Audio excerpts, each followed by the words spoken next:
নমস্কার দর্শক বন্ধুরা, মুনমুনের পৃথিবীতে সকলকে জানাই স্বাগত। আজকে একটা মাছের রেসিপি নিয়ে হাজির হয়ে গেলাম আপনাদের সামনে। আশা করি রেসিপিটা কিন্তু ভালোই লাগবে। আজকে রেসিপি রুই মাছের ঝোল করব, বাটনা ছাড়া কিন্তু রুই মাছের ঝোল করব, সেটা আজকে আপনাদের আমি শেয়ার করবো। রুই মাছের ঝোল কিন্তু কম বেশি সবাই কিন্তু করতে জানে। আমি যেভাবে করি সেইভাবে একবার বাড়িতে কিন্তু অবশ্যই বন্ধুদের ট্রাই করে খেয়ে দেখুন। আশা করি কিন্তু ভালোই লাগবে। ভালো লাগলে একটা লাইক কমেন্ট শেয়ার করতে কিন্তু ভুলবেন না। ভিডিও নিচে দেখুন একটা লাল বোতাম আছে, সেটা ক্লিক করে রাখুন সবার প্রথমে নতুন ভিডিওর আপডেট পাওয়ার জন্য। বন্ধুদের বলছি আমার পাশে থাকুন, সাপোর্ট করুন। চলুন তাহলে রেসিপিটা শুরু করা যাক। রুই মাছের ঝোল খাওয়ার জন্য রুই মাছ নিয়েছি 400 গ্রাম, পটল নিয়েছি 250 গ্রাম। একটা পটলকে দুভাগ করে নিয়েছি, অল্প খোসা গায়ে রেখে অল্প খোসা ফেলে দিয়েছি। দুটো আলু নিয়েছি, লম্বা লম্বা করে কেটে নিয়েছি। প্রথমে আগে একটা মশলা পেস্ট তৈরি করে নেব। জিরের গুঁড়ো 1 চামচ, ধনের গুঁড়ো 1/2 চামচ, কাশ্মীরি লঙ্কার গুঁড়ো 1 চামচের থেকে 3 ভাগের 1 ভাগ, শুকনো লঙ্কার গুঁড়ো 1/2 চামচ, সামান্য লবণ। রুই মাছের ঝোল তো একটু জিরের গুঁড়োটা একটু বেশি দিলে কিন্তু খেতে ভালো লাগবে। আমি 1 চামচ দিয়েছি জিরের গুঁড়ো, আর ধনের গুঁড়ো কিন্তু 1/2 চামচ দিয়েছি। এবার অল্প করে জল দিয়ে গুলে নেব মশলাটাও।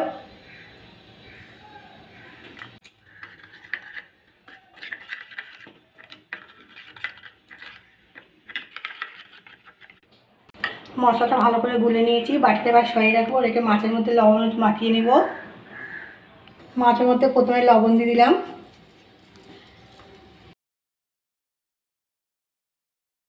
হলুদ, হ্যাঁ ভালো করে মাছের মধ্যে লবণটা মাখিয়ে নেব।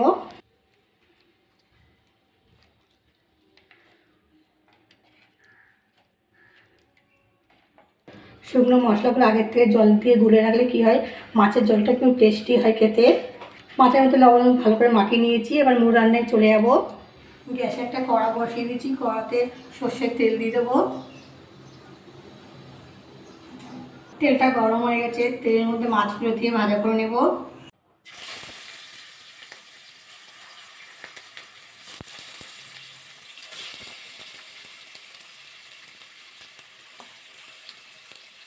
মাছগুলো এবার উল্টিয়ে দেবো।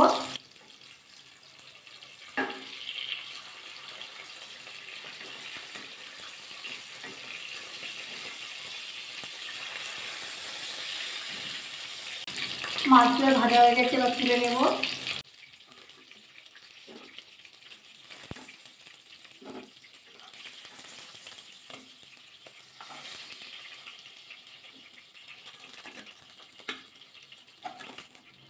এই তেলের মধ্যে লবণ দিয়ে দেবো।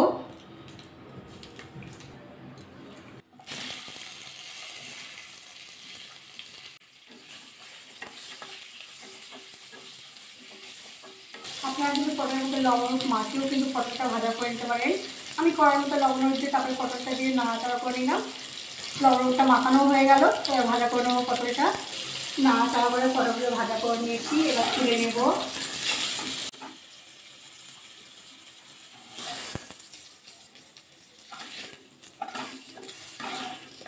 এই তেলের মধ্যে আলুগুলো ভাজা করে নেব। আলুর মধ্যে অ্যাড করবো লবণ, সামান্য লবণ দিয়ে দেবো আলুর মধ্যে, দিয়ে ভাজা করে নেবো আলুগুলো। মাছটা যখন ভাজা করবেন তখন একটু তেলটা একটু বেশি দিয়ে মাছটা ভাজা করবেন। ওই তেলের মধ্যে কিন্তু সবজিগুলো দিয়ে ভাজা করে নেবেন। মাছের যেই একটা গন্ধ আছে সেই সবজির মধ্যে কিন্তু লেগে যায়, মাছের ঝোলটা কিন্তু টেস্টি হয় খেতে। নাড়াচাড়া করে আলুগুলোও ভাজা করে নিয়েছি, এবার তুলে নেব। এই তেলের মধ্যে একটু সর্ষের তেল দিয়ে দেবো। তেলটা গরম হয়ে গেছে, দুটো শুকনো লঙ্কা ফোড়নে দেবো, একটা তেজপাতা, কালো জিরে ফোড়নে দেবো সামান্য। আপনারা কিন্তু গোটা দিয়েও দিতে পারেন, পাঁচফোড়নও দিতে পারেন। একটু নাড়াচাড়া করে দিলাম, একটা সুন্দর গন্ধ বেরোচ্ছে। 1.5 ইঞ্চি আদা গ্রেট করে রেখেছিলাম, সেটা দিয়ে দেবো। বাটার ছাড়া কিন্তু আজকে রুই মাছের ঝোল রান্না হচ্ছে। প্রথম থেকে শেষ অবধি দেখার অনুরোধ থাকলো। কোনো পেঁয়াজ রসুন দেবো না, এতে একটু নাড়াচাড়া করে দেবো। আদা একটু হালকা ভাজাও করে নেব। বন্ধুরা অবশ্যই বাড়িতে একবার গ্রেট করে কিন্তু আদা রুই মাছের ঝোল করে খেয়ে দেখবেন, খুব সুন্দর হয় খেতে। কিন্তু আমরা বেশিরভাগ তো আদা রসুন বেটেই দিই, একবার বাড়িতে এই রেসিপিটা করে খেয়ে দেখবেন। আর আমার কিন্তু কথা বলতে বলতে অনেকটা কিন্তু ভাজাও হয়ে গেছে। যে মশলাটা পেস্ট করে রেখেছিলাম সেটা এবার দিয়ে দেবো। আবার একটু নাড়াচাড়া করে নেবো।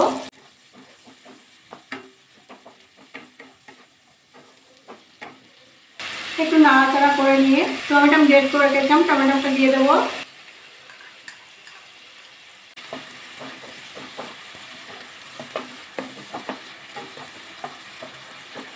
এবার এতে অ্যাড করবো হলুদ আর লবণ।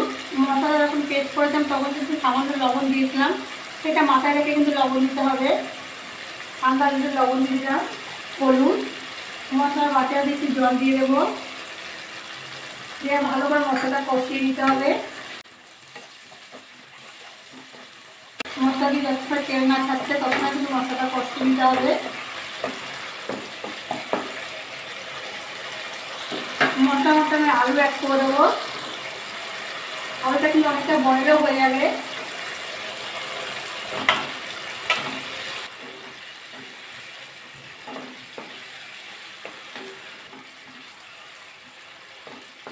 এবার মশলা দিয়ে আলু ভালো করে কষিয়ে নিয়েছি, মশলা দিয়ে কিন্তু তেল ছাড়ছে।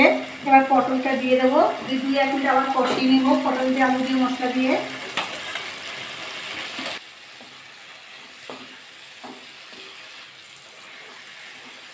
2-1 মিনিট কিন্তু পটলটা দিয়ে আলু দিয়ে মশলা দিয়ে আবার কষিয়ে নিয়েছি। এবার জল দিয়ে দেবো।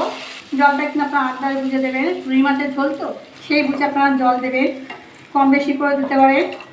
ভালো করে মিশিয়ে নিতে হবে জল দিয়ে।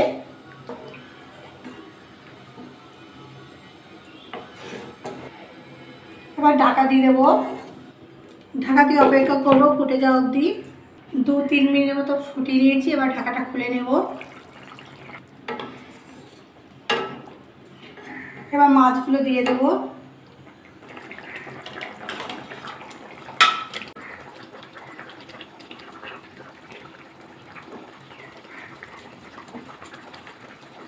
মাছগুলো দিয়ে আরও 3-4 মিনিট ফুটিয়ে নেব, নাড়াচাড়া করে নেব, চেক করে নেবো আলুগুলো বয়েল হয়েছে কিনা।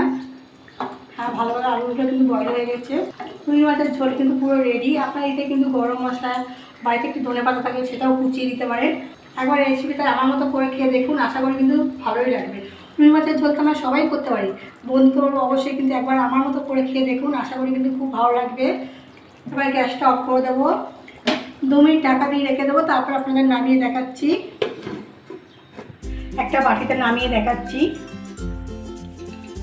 বন্ধুরা অবশ্যই কিন্তু রুই মাছের ঝোল একবার আমি যেভাবে করলাম সেভাবে করে খেয়ে দেখুন, আশা করি কিন্তু ভালোই লাগবে। ভালো লাগলে কিন্তু একটা লাইক কমেন্ট শেয়ার করতে কিন্তু ভুলবেন না। বন্ধুদের বলছি আমার পাশে থাকুন, সাপোর্ট করুন আমাকে। আজকের মতো এই অবধি, কালকে আবার একটা নতুন রেসিপি নিয়ে হাজির হয়ে যাবো আপনাদের সামনে।